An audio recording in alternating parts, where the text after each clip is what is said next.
I'm an Instagram boyfriend. Do I know the right angles to make your 5'1" ass look 5'7"? Can I make the right moment and capture the right light and that perfect pose that makes your fupa flat? You know, the pedunculus. And that speck of a second when your mouth is just open enough to look uninviting, sexy, and mysterious as fuck? Yes, I can, because I'm a professional Instagram boyfriend. There can never be too many options. And when we're talking live shots, which means within the options are more options. And yes, there will be photos that you're going to look like a horse in mid-sneeze. But I'm an Instagram boyfriend. It's a safe space to snap through them. Because the only way to achieve perfection is through practice and progress. What I can do with my fingers below your equator, let me just take rapid shots holding the phone below my equator. God gives the best lighting, so if we're near a water fountain, you better believe we're going to do a slow-mo. Group shots, booty pics, search straps, OOTD, GRWM, BTS, ICYMI, TBD, and then right after that an FBF. And once you're comfortable enough, we can even do the NSFW, IYKYK. Yeah, I'm an Instagram boyfriend, not an Instagram fuckboy, not an Instagram husband, just forever your fiance, clicking away, helping the world think for just a brief scroll that you got your shit together. And we didn't manufacture a moment, we inspired one. I practice when nobody's watching, slow-mos, framing interesting angles and perspectives, training to be useful, help people capture, help people flex, help people remember, help people pretend. Sometimes you gotta pretend. I used to collect other people's snaps like Pokemon. And then one day I met my favorite people's hero and I took a selfie. And I thought it'd be a good idea to show them being my parents. And the hero is Tamindra. Now if you know me, you know I don't fuck with Bollywood. It's not because Bollywood is like this factory churning out all these same tired, predictable masala movies where the plot is so formulaic that you can snooze through the first half and still not miss a beat. And don't get me started on the nepotism, like a family business where if you weren't born into the club, good luck getting past the door. Which just suffocates fresh talent. And the realism, please, people dodging bullets while breaking into song and dance. Then there's the whole depiction of Sikhs, often reduced to comic relief or caricatures, not mentioning the women, forever pigeonholed as eye candy or perpetual victims, twirling in those item numbers that are blatant pandering to the male gaze. And when they do pretend to go deep on social issues, is laughably shallow. They're just checking off some checklists without getting their hands dirty. Every flick is a desperate grab for box office goals, sacrificing originality to the altar of profit, shamelessly ripping off Tamil and Punjabi hits or melodies or ideas, without even a nod to the original artist. That's not gloss over the cringy special effects that look like they were whipped up in a shoestring budget. Seriously, it's like watching a train wreck in slow motion. But it's also because they don't speak Hindi. And growing up, I only saw like 5 Bollywood films my whole life. And most of those were oldies, while my dad was doing a Wikipedia commentary during the film about how many crores they spent back in the 1950s and how the star had to walk uphill both ways and died while shooting the movie. And obviously when I'm talking about Bollywood, I'm not talking about Amir Khan. Jungle was fire. But one of those 5 films I did see way too many times was a 70s film by the name of Sholay.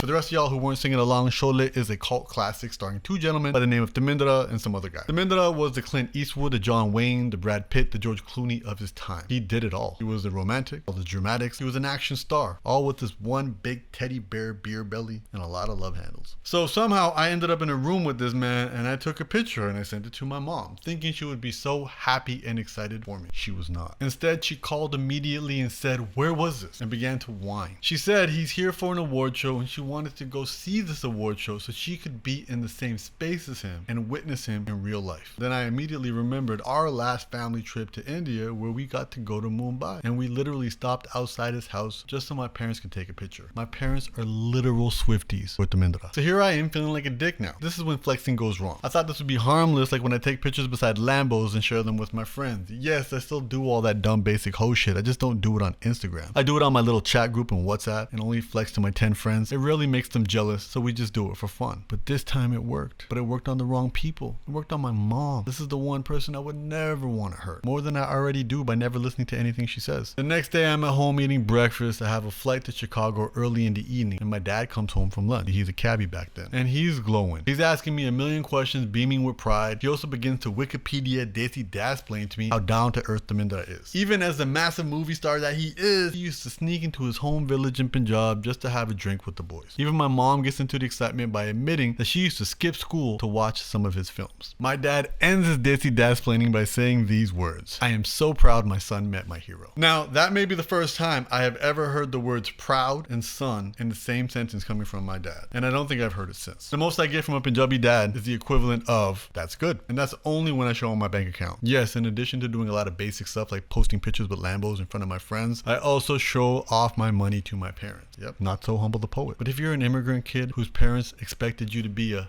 doctor, lawyer, engineer. Then when you grew up, flexing your bank account as a self-employed artist is a valiant attempt to keep them from asking, when are you gonna get a real job? You see, when I first started, every time I hit a big milestone, 1,000,000 views, performed at Lollapalooza, get flued out to perform, my mom would always ask, but when are you making any money? So the second I started making money, I hoarded that shit. First I hoarded it for 4 years to pay $80,000 off of debt, and then after 4 years of hoarding, I got really good at hoarding and became a hoarding champ. As my account went from red to green, it kept growing, and then I started getting bigger checks. Enough checks to be like doctor, lawyer, engineer my balls. And then I would show my mom all the money I made. And without missing a beat, she would say, what are you gonna do with all this money if you don't have kids? So that's why I keep the fact that my dad used the word proud and son in the same sentence so close to me. And I would play around with what word I emphasized in that sentence depending on the worldview I need. I'm proud my son met my hero. I'm proud my son met my hero. I'm proud my son met my hero. I'm proud my son met my hero. I'm proud my son met my hero. I'm proud my son met my hero. You see, cognitive distortion, plus just being really nice to yourself, does wonders for your mental health. So not only is my father proud and son of me, and now I'm his favorite kid, but I've always been my mom's favorite kid because obviously I'm the only son. But then he says to my mom, you know what? Let's go get tickets. Let's go to the award show. I want to see him in real life too. So at this point, I'm like, damn, not only am I the favorite son, I made my parents so happy in ways I didn't even know was possible. My sisters could never match this, especially the divorced one. I gotta make something special happen for them. You see, before I can tell you what special thing I can make happen for them, what I have to do is go back and tell you how I actually got a chance to meet Demindra in the first place.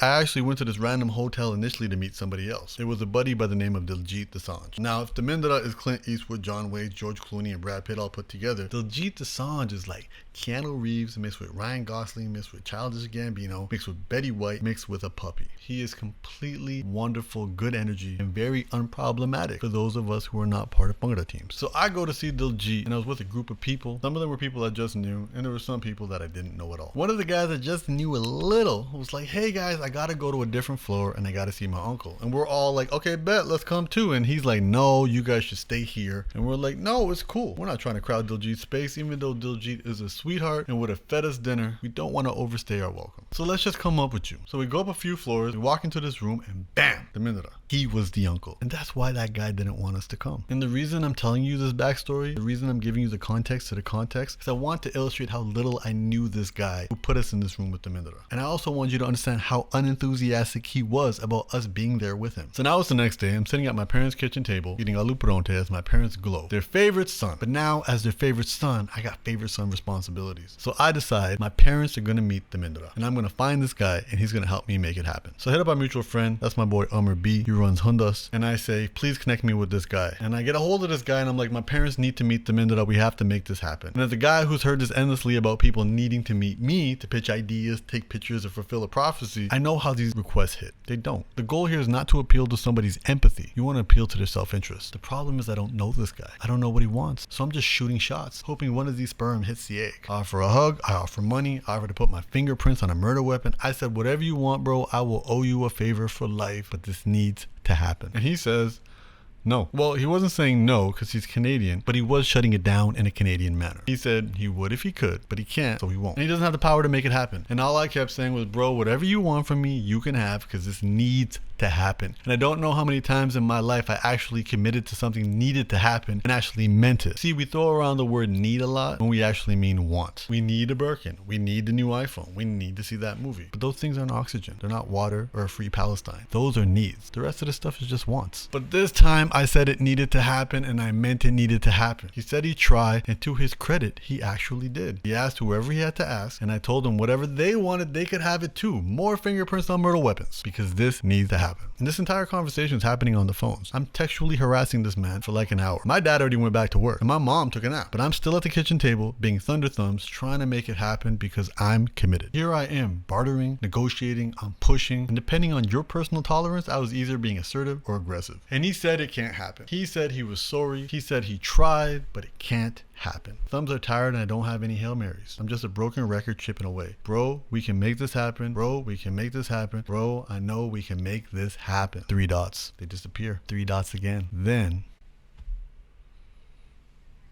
can you make it here in 20 minutes? Giddy motherfucking up. Mom, wake up. I have this meeting with these Punjabi uncles and I'm scared they're gonna screw me over. Yes, in addition to not speaking Hindi very well, everybody makes fun of me because my Punjabi sucks too. But mom, we gotta go right now because I'm already late for the meeting. And my mom is a multitask mom, meaning she can be telling me that this is a dumb idea, complain that I woke her up, remind me that I'm unmarried and haven't given her any grandkids, all while actually getting dressed and being ready to help me out with the meeting. This is both my parents. They always say no to me, but their actions are always a yes. Always. And I'm not gonna romanticize this because I only had the nerve to ask them for the big stuff. And with the big stuff, they always showed me the answer was yes. And they always showed up. This is the feature of the immigrant family. They have your back for the big stuff, emergency coverage. Because to them, the small stuff is small stuff without realizing the small stuff adds up into one really big stuff. If you want to talk about your feeling or a crush or get help with your homework or an existential crisis, don't ask. Just suck it up and deal with it. But guess what? This wasn't the small stuff. I lied to my mom was about the big stuff. And I was plenty conditioned to know how to make it about the big stuff. With my pops, it was even easier. Just call them up. Dad, I'm stranded at this hotel. Can you come pick me up? His reply, what's the address? I have a passenger and I'll come right after. Now I have my mom and I have my dad headed to this hotel and we actually get there within 20 minutes. I text the dude and he says, yo, you gotta wait. This is very industry. You gotta hurry up, then wait. Hurry up, then wait. Hurry up, then wait. So I'm in the car with my mom and my dad's in his cab somewhere on the other side of the parking lot. They don't know each other's there. And they also don't really know why they're there. So I'm running back and forth between their cars, making up bullshit, telling them both that they have to wait. Back and forth, back and forth, back and forth. Just wait. Please just wait. The meetings aren't over. They're not here yet. I had to pick something up before you take me home to pack and jump on my flight in a few hours. And to their credit, neither of them complained. They both waited in their cars patiently. My dad's supposed to be working and I keep telling him to wait in this parking lot. I just woke my mom up from a nap. And let me tell you my theory as to why they weren't complaining. Because they weren't together. Because you know if they were together in the same car, somebody would have set the other person off. But alone, they were both very calm and both very tolerable. Finally, after an hour, my guy hits me and says, you're good to go, room 635. So I grab my mom, call my dad, and we walk towards the hotel. My parents see each other in the lobby and do the Spider-Man meme, asking why the other person was there. And at this point, I am too excited to lie. So I just tell them we're going upstairs to meet Demindra. I also want to point out at this point that my phone died. So I didn't even know if we lost our window of opportunity. And once I tell my parents what's really going on, guess what happens? My mom freezes. Total shutdown mode. You know, we have fight, flight, freeze. My mom hit freeze. But my dad just calmly walked out of the hotel and towards his car. Flight. So I chase him. And when I catch him, he's shaking his head. Nope.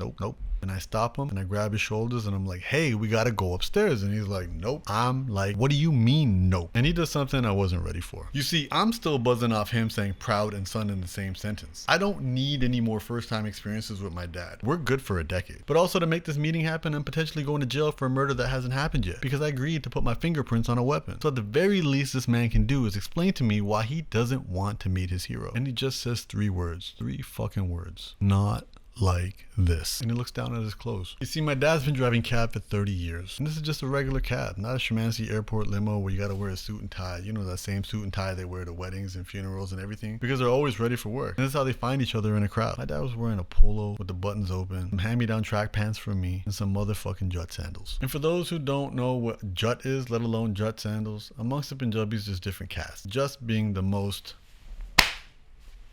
I'm sorry. So Juts are farmers, we're self-employed, and essentially very successful, not very humble, and even less educated. You put that all together and you get... So my father had a moment of vulnerability, and I should have held space for him. And we could have had a full house moment and realized that meeting Demindra isn't important, because what's more important is who we became on this journey of trying to meet Demindra. The challenges we faced, the bonds that we strengthened. And still holding my dad's shoulders, I shook the fuck out of him and said, this is happening. And if you remember, there's one thing my parents have successfully programmed in me to believe, that's whenever I had the urge to be vulnerable, it's shut the fuck up, suck it up, and let's go. And again, to his credit, he did. He re-entered the hotel lobby with me. We met up with my mom. And we went into the elevator. And my mother, who had previously said all she wanted to do was see Demindra in real life, is now in the elevator saying, we shouldn't be bothering him. And I'm about to give her a little immigrant parent pep talk when out of the corner of my eye, I see my dad fixing his beard in the reflection and buttoning up his shirt. I'm seeing my parents in ways I've never seen them before. And I think when we remember the people that we love the most, it's these moments, the cracks from the normal. It's these tiny specks, these tiny moments where 2 people who were born in villages and didn't experience electricity until they were teenagers took trips out of that village and went to a cinema to see someone who was the biggest movie star in the country. And his first language was Punjabi, a language spoken by less than 3% of all of India. These two people had their marriage arranged, crossed an ocean to a whole new world, started from scratch, had 3 kids, daughter, son. See, you have to keep trying until you have a son. Otherwise, it'll be an awkward Lodi. They raised us all the best they could, ensured we got educated, and then they watched their son get 2 university degrees and throw it all away to write rhymes and tell people stories on YouTube. And now we're knocking on the hotel door to have the most surreal experience ever. And when we knock on that door, guess who opens it? He opens the door and welcomes my parents in. Inside of this massive 2-floor hotel suite is only Tamindra and another uncle. Just 2 old homies. No security, no entourage, no posse, no PR lady telling us to wrap this shit up. Just another uncle with a warm smile on his face as well. Everyone sits down on some couches in the suite and Tamindra offers them tea. He begins chatting with my parents. And they start talking about where they're from in Punjab. And my dad isn't Wikipedia Desi dad-splaining anything. And my mom has no emotions. They're just polite and quiet. They're nervous as fuck and it's adorable. And what do you think I'm doing? I'm doing what the fuck I'm supposed to be doing. 5-star AAA, been through the trenches, Instagram boyfriend work. And yeah, my phone's dead. I already mentioned that. But what I do got is my mom's shitty iPad 2. And with that shitty iPad 2 camera, I was catching it like bing bop, boom bop, bing bop, bam. Type of shit I'm on you wouldn't understand. I was bending light. I was catching the angles, action shots, tableaus, silhouettes, split screen, bursts, live shots, videos, all of that, endlessly using up all of her 63 megabytes of storage space. At this point, they've been chatting with the minute for like 4 minutes. The other dude, the uncle, whoever he was super nice. No one was rushing my parents. Nobody was gesturing them to leave or anything. But my parents aren't any more comfortable in the room. They are so adorably overwhelmed by what's happening that my dad looks at me and he's like, okay, we should go. To which the Mindra kindly replies, no, stay. Let's order some food and have a meal together. Remember when my dad was Wikipedia Desi dad explaining that the Mindra was so down to earth? This dude lived up to it. He was so kind, so hospitable, so accommodating, so Punjabi, just like my dad had described. Whoever said don't meet your heroes doesn't know Tamindra or Diljit for that matter. So we left, not because one of the biggest movie stars on earth had other things to do, and yes, Bollywood is bigger than Hollywood, so their stars are bigger than Hollywood stars. Nobody on his team shuffled us out. There wasn't a line of other people who needed to meet him. We left because my parents were overwhelmed or had their fill. Who knows? But you just need to know that they chose to leave and Tamindra asked them to stay. Let's see if Brad Pitt ever does that. He's too busy scamming women from the hospital. But the situation was so amazing, it just filled their hearts and broke their brains. And this is my favorite part. And this is generally my favorite part when it comes to trips and experiences. It's when they're over. Because that means nothing can mess it up. It's done. Nothing can go wrong. We went, we saw him, we left, and nothing bad happened. It clearly exceeded expectations. And it happened. And you want to know why it happened? Because it fucking needed to happen. Only things that need to happen will happen. Fuck your wants. Fuck your passions. Those are just distractions. Focus on your needs and your obsessions and mean it when you say it. The elevator was quiet. We walked out of the lobby and then we went outside. And I was going to head home with mom, already late from my flight. And my dad was going to go back to work. And as we're about to go our separate ways, my dad says,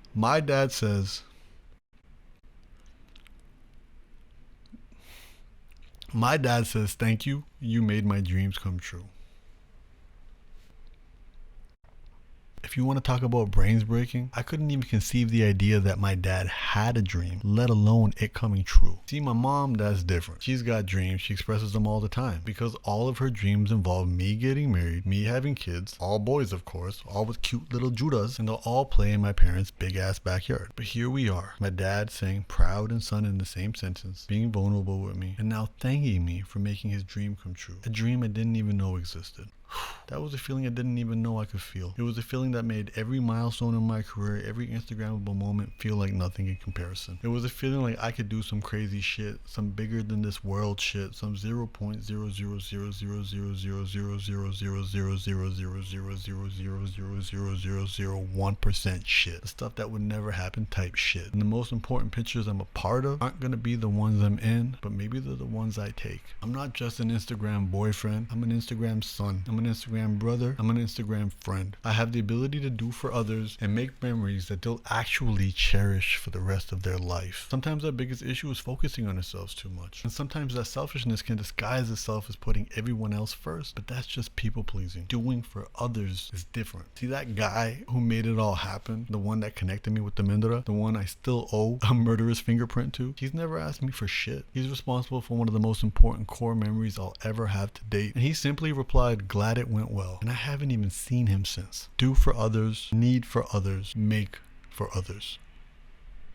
Speaking of making it, I barely made it to my flight. I plugged in my dead phone when we took off so I can get my little dopamine once we land. You know, when you turn on your phone, take off airplane mode, and it's just a rush of flooded messages and notifications. Well, I had that times a billion. And I swam through the messages and went straight to the sibling chat, where I saw such fantastic messages like, wow, you can now get away with murder for what you just did for them. People are coming to the house and mom and dad are doing presentations on the iPad about what just happened. The photos have circulated around all the family chats. Can't believe you made this happen. Mom and dad are beaming. Even the divorced sister was proud of me. And here's the pic.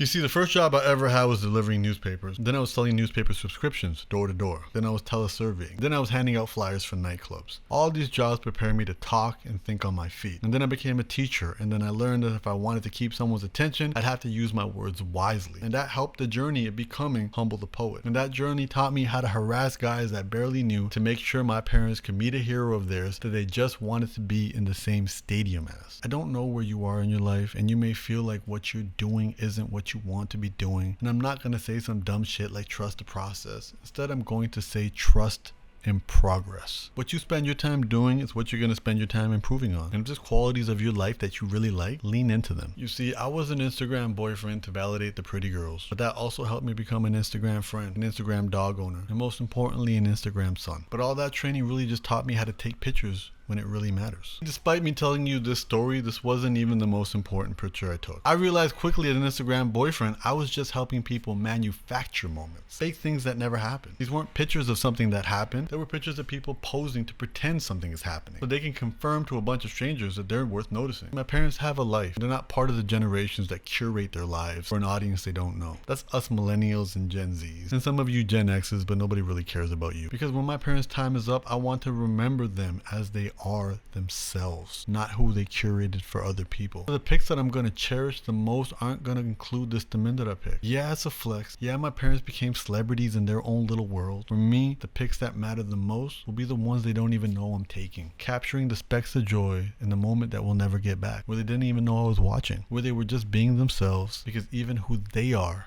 is changing in front of me. They're not the same nagging parents that I had growing up, the intense people that raised me, that made me feel like a B+ was a failure. They're not the same ones that kept me on track by scaring the shit out of me. My parents now are just cute, adorable old people whose eyes light up when I surprise visit them. And they can't help continuing their stories when I poke them to keep going. I can't get in trouble by them anymore. They'll never yell at me anymore. Instead, if I disappoint them, they'll just get sad. Really sad. The type of sad that'll break my heart, and that scares the shit out of me way more than getting yelled at. This isn't a phase anyone prepared me for in my life, and sometimes it's so gut-wrenchingly heartbreaking that I avoid it.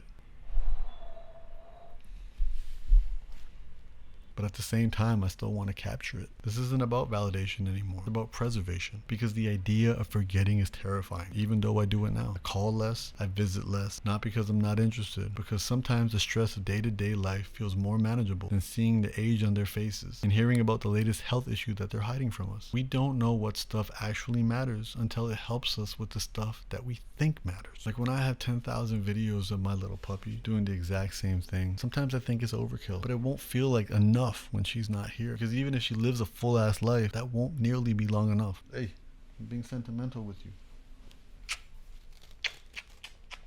The irony of while I was thinking about this part, she was actually annoying me with her breathy little annoying cry, because she's constantly reminding me 10,000 times a day that if I'm not playing with her, I'm wasting life. And she's right. So let's end this the same way we started it. I'm Humble the Poet, and I'm an Instagram boyfriend. I can make the unwanted thick look thin, and I can make the unwanted thin look thick. But I'd rather much capture it the way I want to remember it, which is how it really was. Imperfections and all. Now go follow me on Instagram. I write books. If you feel sorry for yourself too much, check out this one. If you feel like your beliefs are getting in the way of your life, check out this one. If you're an overthinker and you're anxious as fuck, get this one. If you struggle to love yourself, get this one. All of them are available on Amazon, or you can just go to humblethepoet.com/books.